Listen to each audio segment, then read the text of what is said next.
میں دیکھ رہا ہوں کافی دنوں سے سوشل میڈیا پہ میری کچھ تصویریں وائرل ہو رہی ہیں، میں ثنا خان کے ساتھ بیٹھا ہوں، میں کوئی اپنی چوتھی بیوی، کوئی کہہ رہا ہے کہ یہ مفتی صاحب کی چوتھی وائف ہے، اس کے ساتھ تصویر دیکھیں، اس طرح کی تصویریں وائرل ہو رہی ہیں، کبھی میری طرف نسبت کر کے الٹے سیدھے بیانات پوسٹ چلا کے شائع کر دیے جاتے ہیں۔ اے آئی جنریٹڈ آڈیو بھی آج کل آپ کو پتہ ہے کہ بہت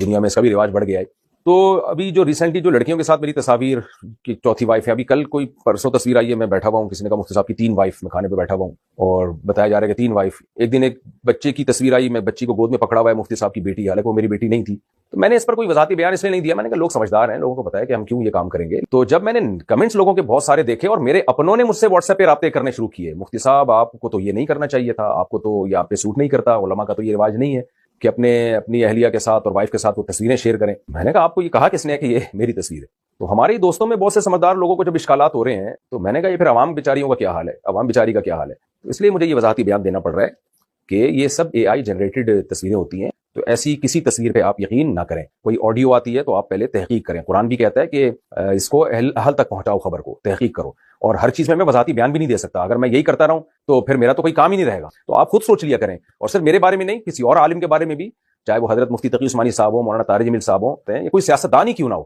سیاستدان ہی کیوں نہ ہو، چاہے آپ اس سیاستدان کے دشمن ہی کیوں نہ ہو، تو پھر بھی جب آپ کو اپنے دشمن کے خلاف بھی کوئی خبر ملتی ہے نا، تو آپ پہلے تحقیق کر لیں۔